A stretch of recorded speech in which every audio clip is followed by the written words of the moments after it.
Today we're riding the Virginia Creeper Trail. It's a 34-mile-long rail trail that connects Whitetop in the southeast near the Virginia-North Carolina border through Damascus to Abingdon in a northwest direction. Now we could ride this whole trail in one day, but we need to stop and smell the mountain laurel. We're going to take 2 days to really savor this scenery. Now, the most common direction folks ride this trail is from Whitetop to Abingdon because it's downhill almost the whole way. We'll start our adventure in Damascus, where we'll catch a shuttle up to Whitetop, stop at Green Cove Station, have lunch at the Creeper Trail Cafe, and wind our way back to Damascus, where we'll spend the night at Laurel Run Cabins. Then we'll stop at Alvarado Station on our way to Abingdon, and there we'll stop by the Arts Depot and the historic Barter Theater.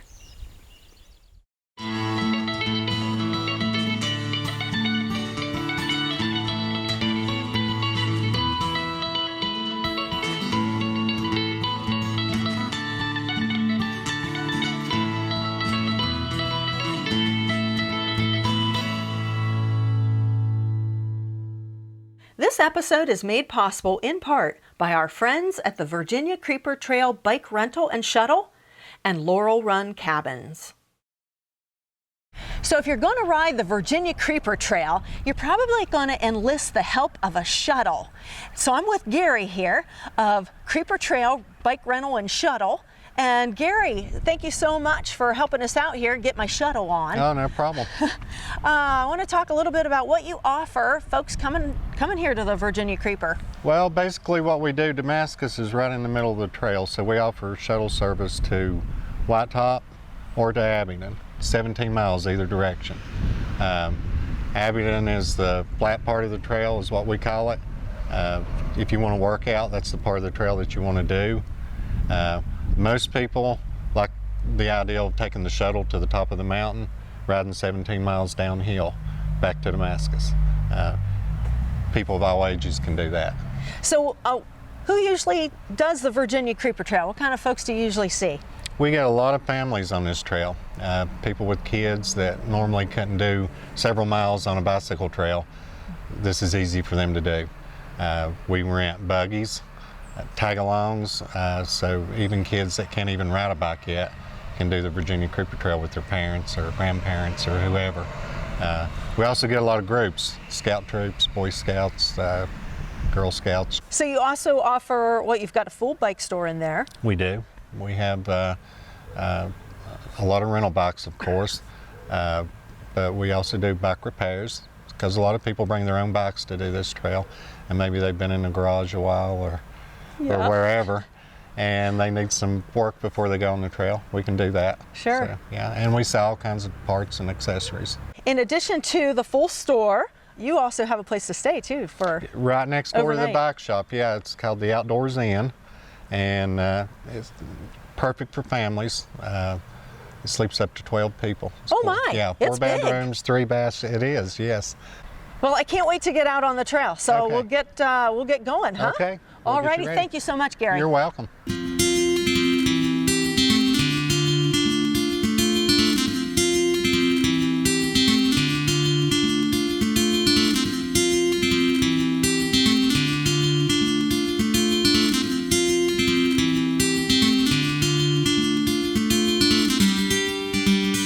Here we are at Whitetop Station. The railroad arrived here in 1912. This was the highest community east of the Mississippi served by a regularly scheduled passenger train. The original station was torn down shortly after the rail line was abandoned in 1977. This building opened in 2000 and sits on the same spot as the first one. It's a little bigger to better serve trail visitors. There are also restrooms here that are open and a drinking fountain, and this building is open on weekends. We're only 8 miles from the highest point in Virginia, Grayson Highlands. Whitetop is the second highest. This trail surface is a combination of dirt, crushed gravel, and coal cinders, so you'll want to bring along your mountain bike, or if you're like me, I like my hybrid. Now let's get down the trail. We're sure glad we used Gary's shuttle. The road to Whitetop is long and winding. It doesn't make sense to leave a car up there. This first part of the trail caught me off guard. I can't believe how steep it is. It's hard to imagine train locomotives climbing this mountain. This trail's history begins in the middle 1800s when investors came looking for coal, iron ore, and timber. This mountainous terrain provides these valuable resources, but it also makes building a railroad line difficult and expensive. This line, built by the Virginia-Carolina Railroad Company, mostly delivered timber down to sawmills. But as the railroad grew, more people populated these little towns, and the railroad hauled everything: timber, freight, people, and the United States mail. I hope you can see how steep this grade is, almost 7% in some places. The trains had to crawl up and down these mountains, hence the rail line's nickname, the Virginia Creeper. Notice the fields of young trees in the distance. Virginia's Christmas tree production is in the top 10 in the United States. Looks like we're coming to Green Cove, home of Green Cove Station, the only original depot building remaining along the trail. Built about 1914, the depot was a post office, general store, freight, and passenger ticket offices. Just like back then, this station serves many purposes today as a gift shop, museum, restrooms, and snack shop. Because this trail is so steep, the creeks run cold and fast. You'll have many waterfalls and rapids to accompany your ride. This beautiful stream we're following is the Green Cove Creek. Naturally, railroad tracks were constructed to follow stream beds as the most efficient way to get the trains down out of the mountains. One of the main reasons I wanted to ride this trail is the opportunity to see and use so many bridges and trestles. 47 of them on this 34-mile trail. It's amazing to consider the magnitude of the job requiring so many men and horses to construct so many bridges in these remote valleys at the turn of the 20th century. But we'll talk more about these fascinating structures later. After decades of decline, the railroad folded. Removal of the track began in 1977. The U.S. Forest Service bought this section of the land from the North Carolina state line on the other side of Whitetop to Damascus for a recreational trail. Now, what happened to the right-of-way in North Carolina? Well, that was returned to its original landowners. This section, from Whitetop to Damascus, is maintained by the U.S. Forest Service. I feel a pit stop is needed. I'm getting close to Taylor's Valley Trailhead, where there's a large parking area and food. Ever since I've been reading about the Virginia Creeper Trail, I heard I better come to eat at the Creeper Trail Cafe in Taylor's Valley. It's on the way between Whitetop and Damascus, and owners Beth and Susie are cooking up some wonderful Southern hospitality. I got the pinto beans and cornbread and their world famous chocolate cake. You got to stop in here and eat when you're on the Virginia Creeper Trail. We're riding through Mount Rogers National Recreation Area, part of the Jefferson National Forest. There's almost 200,000 acres of outdoor fun here, with hundreds of miles of hiking trails. Camping, horseback riding, swimming, and cross-country skiing are just some of the things you can do in this vast mountain region. You can make your Creeper Trail ride part of a multi-day stay in the area and hike to the top of Mount Rogers, the highest peak in Virginia. This is fly fishing country. Brook, brown, and rainbow trout are all found in the stream we're following now, called Whitetop Laurel Creek. It's one of Virginia's largest and most popular wild trout streams. Because Whitetop Laurel Creek and the surrounding ecosystem are so healthy, the trout are treated to a widely varied diet, which means you can use a whole spectrum of fishing flies and even spinning tackle to catch fish here. These beautiful streams were also a source of trouble for the railroad. Massive flooding damaged parts of the line a number of times. You see, timber was the #1 item hauled by this railroad. Back then, loggers didn't consider the future. These mountainsides were naked of trees. With nothing to hold the soil and water back, the rains destroyed bridges and washed out track several times in the Creeper's history. Fortunately today, all we see is gorgeous scenery.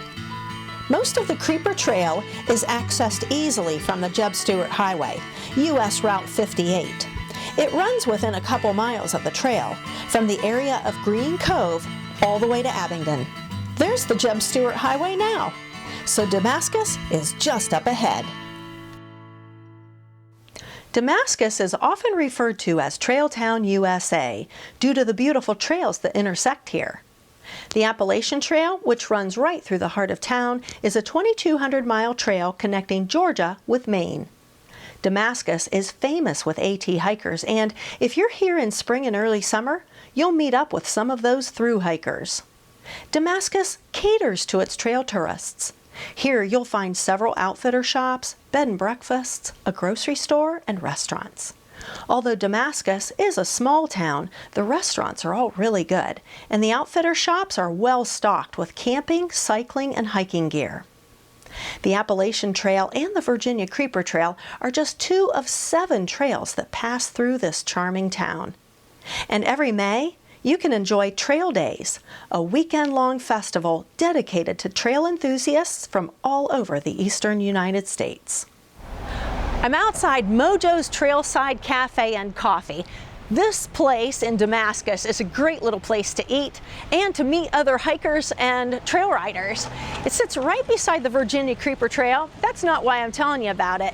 It's because of the delicious food here. They've got gourmet coffees. The owner, John, he's originally from this area, but he went off to Richmond for 20 years and was a great chef. Well, he brought all that expertise back home with him, opened Mojo's, and I'm telling you what, this food is awesome. It's contemporary, fresh, and the smoothies are delicious, and there's dessert here. I suggest you try it right here alongside the Virginia Creeper Trail. It's a nice ride through Damascus. The trail runs parallel to the main street in town and just a block or 2 behind the businesses along that street. This beautiful bridge is often decorated and ends into a welcoming park at the edge of town. We have just a couple miles to our home base. The Whitetop Laurel Creek we've been following has become Laurel Creek. Well, I'm ready for a break from the trail to sit down and chat with our hosts. I'm at Laurel Run Cabins, and I'm talking with owners Trudy and Joe, who have created this fabulous place to stay right along the Virginia Creeper Trail. And Trudy Joe, this place is perfect. Whatever made you create such a wonderful place?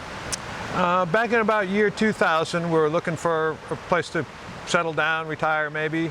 And so we came to this area and we found this property, and it wasn't quite this nice when we bought it, but yeah. We spent a number of years fixing it up and putting in the cabins. And 3 years ago we started building a house, and we now have our home here, and the property's finished, and we're renting cabins regularly. So tell me, what's the best part about hosting folks right here? I love to meet people, and I love to hear their story and what kind of work they did and how they got into cycling and all of that. And I just love people, and I just love to have people come and stay with us. A place like this, I would assume you've got to have reservations, or can they possibly take a chance of getting a place? We launched a website last year, and business is really, really picking up. So I would advise anybody to give a call. During the week, we're of course not as busy, so you could take a chance in just riding by and stopping in and see if you can catch a cabin available. But I would recommend, if you could, to give a call or shoot an email. Yeah.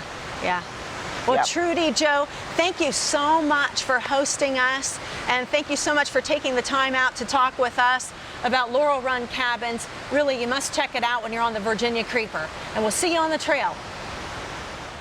So after a good night's rest, all the amenities of home, I'm ready to get on the trail. I had a good breakfast at Mojo's back in town this morning, and the weather here, I guess, can be pretty unpredictable in the mountains. So we might see a little rain today, but that won't deter us from seeing all there is to see from here in Damascus to Abingdon today. So let's get on the trail.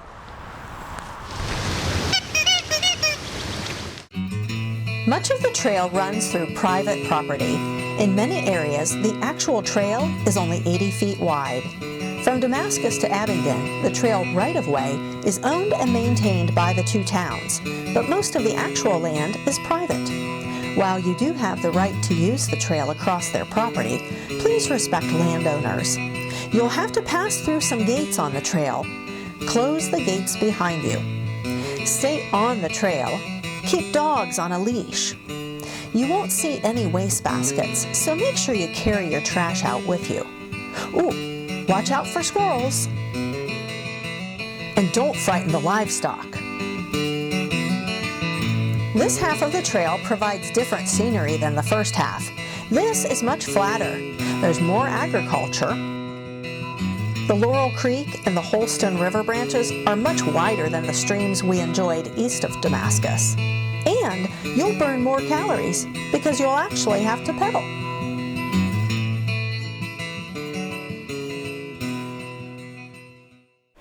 Located midway between Damascus and Abingdon, Alvarado Station is popular with trail users for public restrooms, and it's a nice place along the river to take a break.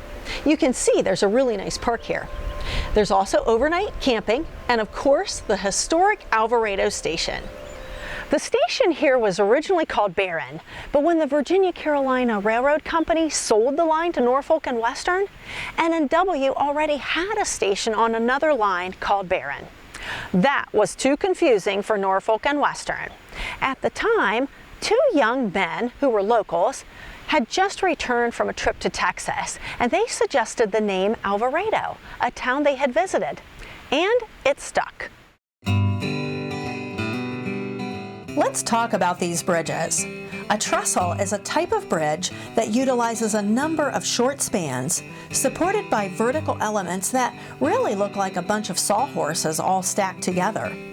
They were engineered to span wide, deep valleys to keep the track solid and safe high above the ground.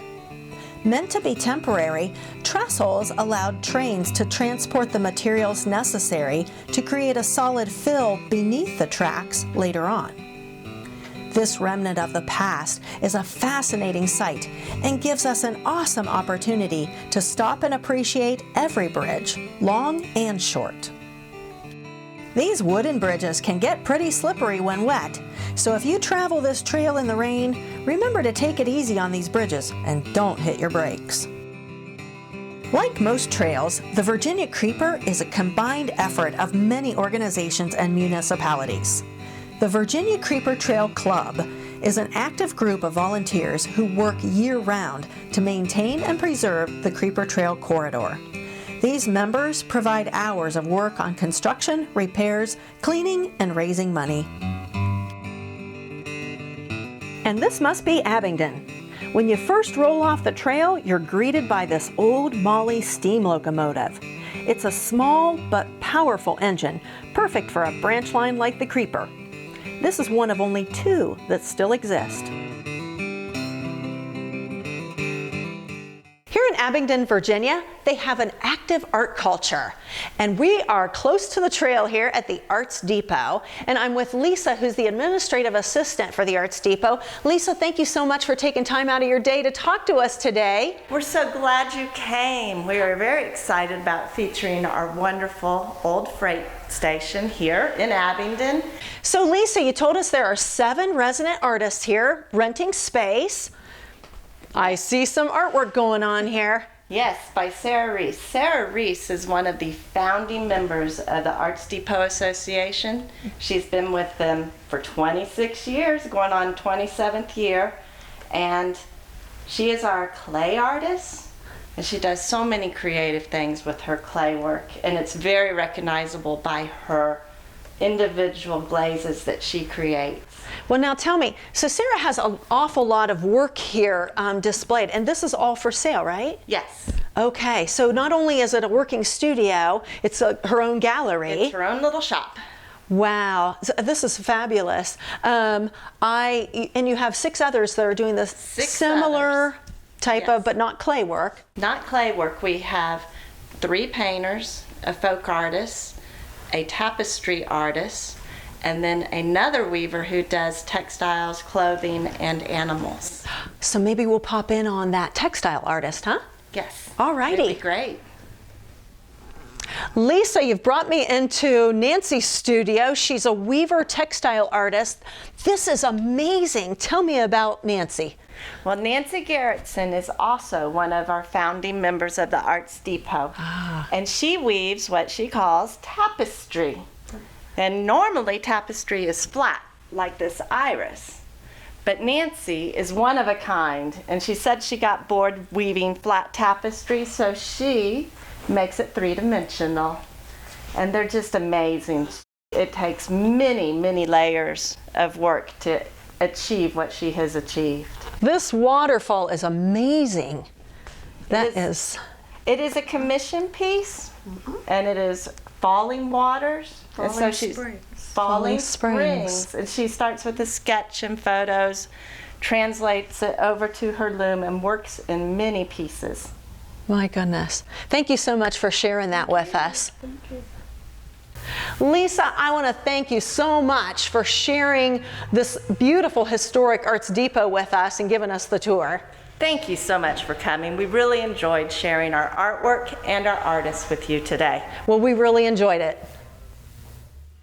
This town was here before the Revolutionary War, so you history buffs will find much to see here, and it's easy to explore on your bike. Before it was Abingdon, legend has it Daniel Boone named the area Wolf Hills. The story goes he was here on a hunting expedition when a pack of wolves attacked his hunting dogs. Look for references to Wolf Hills throughout downtown. Brightly colored wolves are patiently waiting for darkness to fall. One thing you must do if you're riding the Virginia Creeper Trail is come to the Barter Theater in Abingdon, Virginia. I'm fortunate enough to be with the producing artistic director, Mr. Rick Rose. Oh, there's a Mr. in front of that. It's temporary. Yes, it is. Good, thanks. Thank you so much for taking time out of your day to talk to me Thanks. today. We're happy you're here, and welcome to the Barter Theater, and welcome to Abingdon, Virginia. So you're here at one of the most historical theaters in the United States. It's the oldest regional theater in the United States, professional regional theater. Tell me about the history, how this place got started. Well, as you know, the name is called Barter Theater, and it's called Barter Theater because it began as a theater where people bartered goods for ticket entry during the Great Depression. So during that Depression, Bob Porterfield, who was an actor from this region, was out of work in New York along with everybody else. Came home, started this theater in something that everybody called ridiculous and silly and wouldn't succeed, and it became an instant success because the farmers came out. The very first performance of Barter Theater was sold out. Now I understand you have shows going on, what, full time? Almost year round. We do concerts in January on the weekends because we're busy putting up our first shows of the season. Okay. So we stop in January from the theater standpoint, but we have concerts going during that time. So there's always something playing here. And then from then on, there's always shows playing here at Barter Theater. So tell me, how accessible is it to the trail users? Very accessible. We're just off the trail. In fact, lots of bikers actually bring their bikes, park them here on the grounds, and come to the show. Mr. Rose, thank you so much for your time today. My pleasure. Really Thanks for being here, and appreciate it. thanks for stopping by. Thank you. We appreciate it. Yeah, thank you. We've come to the end of our road and the end of our show. The Virginia Creeper National Recreation Trail is considered the most popular rail trail in the country, and now I know why. This trail isn't like your usual flat rail trail. It's steep in places and curvy. The scenery is spectacular. When you ride this trail, make sure you plan extra time. You can't ride by all this beauty. This trail is for nature lovers, photographers, history lovers, bird watchers, families and solitude seekers, avid cyclists and non-cyclists. But I must say, what may be most memorable for me are the people we encountered, other travelers, the Appalachian Trail hikers, and the local residents and business owners. Everywhere we went, we encountered friendly people who genuinely wanted to make sure our stay in the area was enjoyable.